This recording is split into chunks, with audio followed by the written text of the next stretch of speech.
Sanibonani molweni, ndiyanamkela kwezoseTV ngesiXhosa kulo nyaka umtsha. Uvusi ke wehla noPhetheni emvala amehlo. Xa ewavula ke uPhetheni amehlo, ifemeli yakhe yonke igcwele apha etafuleni kuyatyiwa. Abasebenzi abakhoyo nguNomfundo kanye noThulisile. So uthi ke xa ewavula amehlo abuze uba hayibo uzondibonisa imvala amehlo for ibreakfast. Abe sesithi kuvusa itata thetha ajike njengaye besephakama ke. Kanti ephakama nje eza kuye uzomnika isitshixo semoto entsha ethi SUV ethi kudala eyifuna. Yo engonwabe ke uPhetheni ke wabesithi hayibo kanti nenzeni lingaka.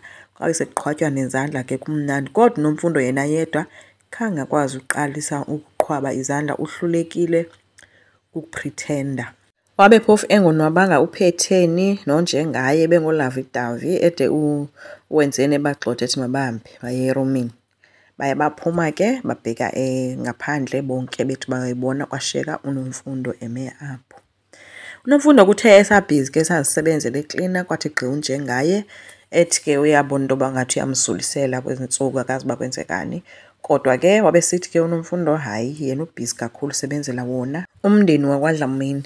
Wabe sesithi ke njengaye ke cela umbonisa something khona into amphathele yona ke. Weza kuNomfundo ngomdla ke xa evula kunjengaye efowunini umthengele i-washing machine. Khange ayonwabele kwayona ke le washing machine uNomfundo noba becinga uba mhlawumbi noba umthengele naye nje isiketeketana semoto nothi i-washing machine. Njengaye ke nako bevuye sithi yabona le eyokhethelo yalapha nje kweli ilethu ilizwe. Into eshodayo nje uba kuthiwe iyazi-ayina impahla, otherwise ukhethelo unqo. Khange akhombise nokuvuya kuye wenza nje into engathi nje uyakupretenda kancinci, otherwise akhange ayivuyele kwaloo washing machine. Kwambambo uVelephi akafuni ukuyosayina imali ye-insurance. Umalumekazi ex ufikile uzomcenga because kuthiwa kume yonke into kowabo, akwazi noba kungangcwatywa ngaphandle into okubi nguye osayinela imali ze-funeral policies zikaZakes. Umamakhe ke ukudala ke emcenga ke emcela uba makahambe osayina. uVelephi ke uthe wathi ke kumamakhe ungenza uba wena mama ufuna ndiyosayina ezi zinto ngoba ufuna imali. uDeli utshilo kwathi hayi mntanam andenzeli loo nto, ngoku ndenziwa nje uba ngumzali, ndiyazazi ndiyayithanda imali kodwa ngoku ndenzela nje uba kuthathwe laa mfana uhlele emoshwari ungcwatywe nawe ukwazi uqhubeka nobomi bakho. Ude wazincama ke uVelephi wavuma, kanti utata Khene beke wathi makayekwe uzothi xa seredi aye. So uye wafika ke nomalumekazi ex ke bezomthatha bahamba ke bengasonwabanga ke uDeli umona uba uyaququzela nje ngoba vele into ayifunayo yile mali, azomxelela into yoba isimali ithile phaa yithenye. So kwaPhetheni baqokolelwa abasebenzi, uPhetheni ebabiza ethi ubona umhlolo wokuphela kwesephi, isephi ithengwe kathathu enyangeni, phinde futhi nombane ungaka. uNeli ke uye wathi yena uxolisela abasebenzi, uThulisile uthe ngeke angamfaki kuloo nto yena akazani nento yokuphela kwesephi ngoba yena akekho kwinto yelaundry. And uNeli ke uwe ndithi ngulo uyazazi uba vele nguye ogqiba isephi, andithi unebhizinesi ayenzayo ukuhlambela abantu impahla, but ke into embi usebenzisa isephi yalapha kwaPhetheni. Kanti uThule bekhe wamgcwalisela ke emxelela uba irongo le nto yenzayo ngoba uyayazi uba imali unayo. Ngoba efama ngeyokuqala ke imali ayenzileyo befama wathenga isephu njema wayekade isebenza le yapha ngoba uyamazi uba unayo imali igcwele i-envelope. Siye wakwata ke uNelisiwe embuza uba uyazi kanjani into yoba khona imali ihleli kwii-envelopes, yena caca into obufuna ukumbela.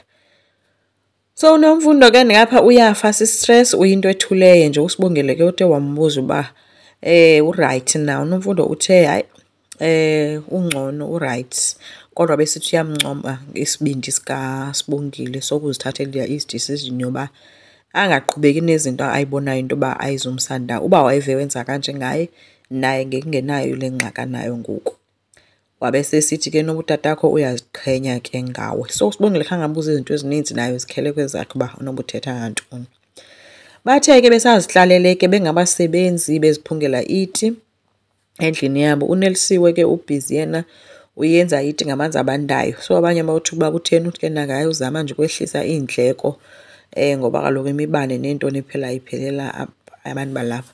So noNomfundo ke une-stress, ubhizi uphethe ibhili, uthi iyamcaphukisa yonke le nto yena ngoba kwaDlamini oko bafika bengabasebenzi kuthiwa xa konakele into ikhonjwa kubo, soze ikhonjwe ngabanye why kuhleli kutyholwa bona bengabasebenzi. Kuthe ke sekuleyithi nyana ke sebehlukene abasebenzi, Nomfundo kodwa besekitchen.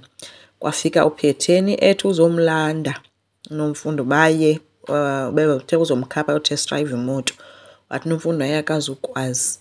Wabangamcenga uPhetheni esithi hayi asizuthatha ixesha lethu, sathatha ne-5 minutes. Wathi Nomfundo hayi andizukwazi madam ndinentloko.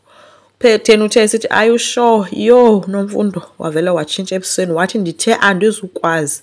uPhetheni abesebuza uba hayi Nomfundo yonke into right na? Wathula Nomfundo kancube sesithi hayi ma'am wena xa sithetha inyani unelakhi. Wonke abantu besifazane bayarhalela ukufana nawe.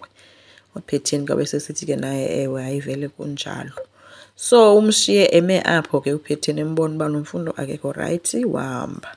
Nomfundo kwashiyeka naye ke ezimele apho. Kodwa umbona uba wonyanyile. Enkosi ngicela siqhubeke subscribe, like, singakhomenta futhi bye.